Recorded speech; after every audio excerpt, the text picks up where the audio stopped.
So welcome back to our channel में दीपिका साहू। आज आप सभी के लिए लेकर आई हूँ बर्फ एग्रीमेंट का सेकंड पार्ट। जिसने भी बर्फ एग्रीमेंट का फर्स्ट पार्ट नहीं देखा है वो चैनल पर अपलोडेड है, आप प्लीज़ जाकर देखिए। वीडियो ज़्यादा मिनट की नहीं है, आपका बिल्कुल टाइम वेस्ट नहीं होएगा और मैं बहुत ही इस लैंग्वेज में समझाती हूँ। ये बात मैंने पहले भी बताई है, जिससे आप लोगों को बहुत ही क्लियर बेस पर बहुत छोटी छोटी चीज़ें आराम से समझ जाएगी।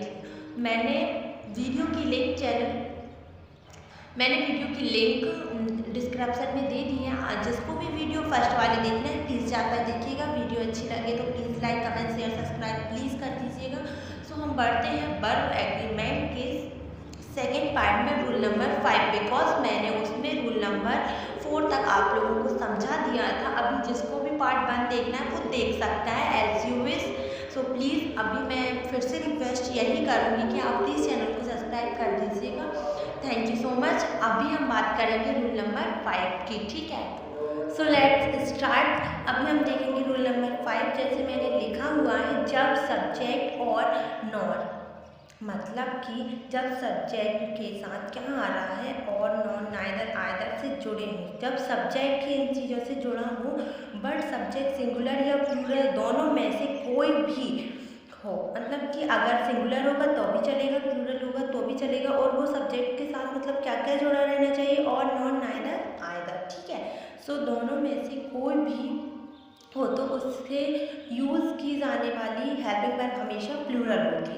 लेकिन इसमें थोड़ा सा चेंज है, मतलब थोड़ा सा ही डिफरेंसेस है, बाकी वही रहेगा जो रूल में लिखा हुआ है। अगर प्लूरल सब्जेक्ट सेंटेंस के, मैंने शॉर्ट में लिखा है, सेंटेंस की शुरुआत में हो तो उसे प्लूरल हेल्पिंग वर्ब के पास लिखा रहता है। क्या होएगा, मतलब कि जैसे फर्स्ट में प्लूरल आ रहा है और सेकंड में क्या आ रहा है, सिंगुलर आ रहा है, और उसके जस्ट बाद आप लोग हेल्पिंग वर्ब यूज़ कर रहे हैं, ठीक है। यही होता है ना, मतलब दो सब्जेक्ट लिखे हुए हैं जो मतलब कि आइदर नाइदर से जुड़े होंगे। आइदर नाइदर का यूज़ तो आप लोगों को आता ही होगा, और जो भी चेंजेस होते हैं, मतलब जो भी सब्जेक्ट चेंज हो रहा है, हेल्पिंग वर्ब यूज़, जो मेथड अगर अलग अलग है, दो डिफरेंट चीज़ें दी रहती हैं आइदर और या नाइदर नॉर के यूज़ में, आपको ये पता होना चाहिए। सो उसमें क्या होता है कि जस्ट जैसे ये सब्जेक्ट है तो इसके बाद हेल्पिंग वर्ब आएगी, तो हेल्पिंग वर्ब क्या आएगी, प्लूरल आएगी। लेकिन क्या रहेगा, अगर जैसे ये लिखा है, फर्स्ट में लिखा है, ये फर्स्ट में अगर प्लूरल सब्जेक्ट है तो जब आपको सॉल्व करोगे उस सेंटेंस को, उस वाक्य को, जब आप क्या करेंगे, जो प्लूरल सब्जेक्ट है ना उसे प्लूरल हेल्पिंग वर्ब के पास लिखना पड़ेगा। Get it? नहीं आया होगा समझ में, तो मैं आप लोगों के एग्जाम्पल से बहुत अच्छे से क्लियर करवा देती हूँ कि जैसे मैंने लिखा है कि neither the boys nor the girls has come, ठीक है, इतना समझ आया, ये दिया हुआ है। तो क्या करेंगे, नाइदर द गर्ल, ये वाला है पहले लिख देंगे क्योंकि ये सिंगुलर है, ध्यान से देखो इसमें एस नहीं लगा हुआ है, एंड द बॉयज लिखा हुआ है।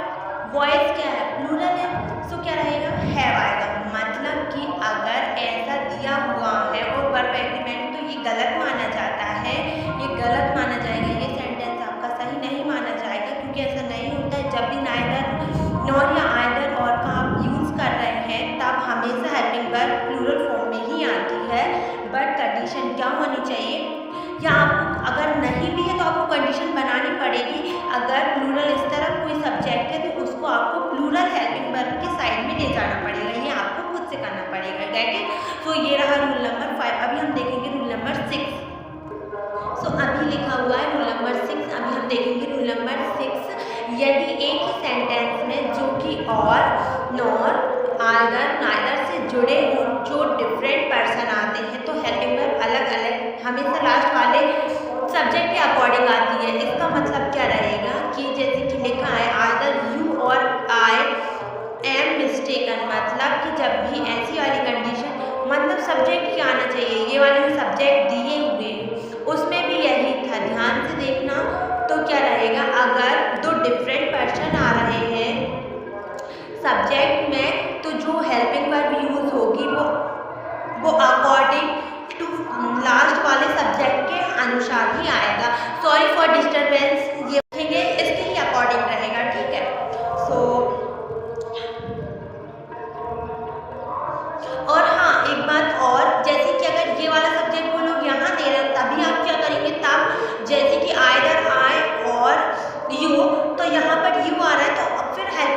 चेंज हो जाएगी, हेल्पिंग वर्ब यू के अकॉर्डिंग लगेगी, यू है तो और मिस्टेकन, ठीक है। यहाँ पर उन्होंने बोला भी था कि लास्ट वाला जो सब्जेक्ट है अकॉर्डिंग यूज होगी क्या, हेल्पिंग वर्ब, ठीक है, क्लियर। अभी हम देखेंगे रूल नंबर 7, ठीक है। यदि किसी सेंटेंस में कलेक्टिव नाउन मतलब कि समूहवाचक संज्ञा, ये तो आपको पता ही होगा कि समूहवाचक संज्ञा किसे कहते हैं, जैसे कि सोसाइटी, कमिटी, मतलब किसी भी चीज का एक ग्रुप, किसी भी व्यक्ति का झुंड बोल सकते हैं इसको भी, किसी काम को मिलकर करने के लिए किया जाता है, तब हेल्पिंग वर्ब सिंगुलर यदि कोई होती है, मतलब क्या होगा, एक समूहवाचक की बात चल रही, वो सारे मिलकर एक ही काम कर रहे हैं, एक ही चीज में वोट मत या कोई भी योगदान दे रहे हैं, तो वहां पर कौन सी हेल्पिंग वर्ब यूज होगी, वहां पर सिंगुलर हेल्पिंग वर्ब यूज होगी, गेट इट। एंड उसके बाद अगर कोई कलेक्टिव नाउन का यूज किसी काम को अलग अलग करने के लिए किया जाता है, तो वहां पर क्या होगा, प्लूरल हेल्पिंग वर्ब यूज होगी, मतलब कि जो कलेक्टिव नाउन है, समूहवाचक है, वो अलग अलग काम कर रहे हैं अलग अलग चीज पर, तो वहां पर प्लूरल फॉर्म यूज होगी हेल्पिंग वर्ब की। और जहां पर एक कमिटी, सोसाइटी, किसी का समूह वो एक ही काम कर रहा है, वहां पर सिंगुलर यूज होगी, हेल्पिंग वर्ब यूज होगी, ठीक है। तो जैसे लिखा है कि the committee has chosen it president, मतलब कि कमिटी ने उसका प्रेसिडेंट चूज किया, तो पूरी कमिटी के मत के द्वारा ही हुआ होगा ये, तो यहाँ पर क्या आएगा, हैज आएगा helping verb. The cattle is grazing, मतलब कि बात किसकी हो रही है, कैटल की, ऊंट की, कि वो अपने मैदान में चारा खाती है, अपना जो भी खाती है वो खा रही है, अलग अलग खा रही है। मान रही हूँ कैटल एक जाति है, पूरा समुदाय, मतलब एक पूरा समूह है, पूरी जाति का नाम है, ठीक है। बट क्या है कि अलग अलग कैटल अपना अपना घास खाएंगे, लेकिन यहाँ पर क्या हुआ, पूरे जो कमेटी के लोग थे उन्होंने मिलकर एक मत होकर उनका प्रेसिडेंट चुना, सिंपल। सो अभी हम देखेंगे रूल नंबर 8, जहाँ मैंने लिखा हुआ है, जब किसी सिंगुलर सब्जेक्ट के साथ with in additional to as well as के साथ यूज हो तो अलग अलग सब्जेक्ट से कोई असर नहीं पड़ेगा, मतलब कि वहाँ पर कौन सी हेल्पिंग वर्ब यूज होगी, वहाँ पर सिंगुलर हेल्पिंग वर्ब ही यूज होगी, मतलब कि वहाँ पर ही अलग अलग से कोई मतलब इफेक्ट नहीं पड़ेगा। कि आप सोचो, जैसे अभी मैं एग्जाम्पल बता रही हूँ, उसके बाद आपको समझ में आ जाएगा कि जैसे मैंने लिखा हुआ है कि the principal along with all the teachers has का, मतलब कि प्रिंसिपल के साथ साथ कौन सा आए थे, टीचर्स भी आए थे, लेकिन फिर भी हम यहाँ पर सिंगुलर हेल्पिंग वर्ब भी यूज करेंगे अकॉर्डिंग टू रूल नंबर 8। जैसे मैंने लिखा है कि विथ ऑल दी, जब भी ऐसा होएगा तो आप सिंगुलर हेल्पिंग वर्ब ही यूज करना। दो चीजें दी गई हैं, एक से और बहुत सारे लोगों की बात हो रही है, लेकिन यहाँ पर आप अगर प्लूरल फॉर्म यूज करेंगे हेल्पिंग वर्ब की तो वो गलत माना जाएगा, ठीक है। तो हमेशा अगर ऐसी सिचुएशन बने तो आप देख लें कि यहाँ पर क्या है, एडिशनल चीज आ रही है, एडिशन आ रहा है, टू आ रहा है, एज वेल एज आ रहा है, एज वेल एज भी इसका भी दिया है, और विथ आ रहा है, तो हमेशा वहाँ पर सिंगुलर हेल्पिंग वर्ब ही यूज होगी। भले ही वहाँ पर आपको दिखाया जा रहा है कि बहुत सारे लोग हैं, लेकिन ऐसा नहीं है, ठीक है। सो नेक्स्ट इसका एग्जाम्पल हम देखेंगे। सो अभी हम देखेंगे यहाँ पर एग्जाम्पल 2, जैसे मैंने लिखा है कि the pizza as well as the cake tastes good. अभी समझ आया, एज वेल एज लगा है, मतलब यहाँ पर पिज़्ज़ा और केक दोनों की बात चल रही है, लेकिन एज वेल एज लगा हुआ है कि मुझे पिज़्ज़ा तो पसंद है, लेकिन यहाँ उसके साथ साथ केक भी मुझे उसका मतलब दोनों का टेस्ट है वो अच्छा लगता है, तो यहाँ पर भी सिंगुलर हेल्पिंग वर्ब ही यूज होगी, ठीक है। एंड प्लीज या माइक बंद कर लो यार। अभी हम देखेंगे रूल नंबर 9, जब सब्जेक्ट कोई रिलेटिव के प्रोनाउन हो तो हेल्पिंग वर्ब उसी सब्जेक्ट के हिसाब से यूज की जाती है।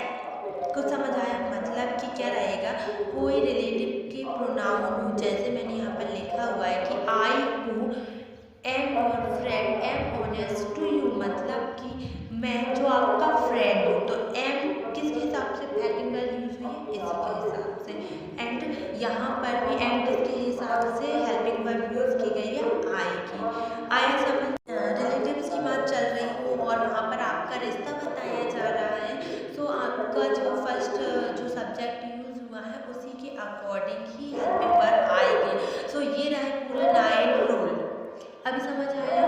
ये पूरे रूल नंबर 9 थे। मैंने आपको पूरा फर्स्ट से यार तो चिल्ला रहे हैं। सो ये रहे हमारे रूल नंबर 9। अभी मैंने आपको पूरे रूल समझा दिए हैं। सो जिसको भी वीडियो अगर अच्छी लगी हो तो प्लीज़ चैनल को सब्सक्राइब कर दीजिएगा। वीडियो कुछ भी समझ में आया होगा तो प्लीज़ वीडियो को लाइक ज़रूर कीजिएगा। Thank you, bye bye, take care. आप लोगों से मिलूँगी मैं एक और स्टडी ब्लॉग के साथ। जब तक के लिए चैनल को सब्सक्राइब कर दीजिएगा। Thank you so much, bye bye, take care.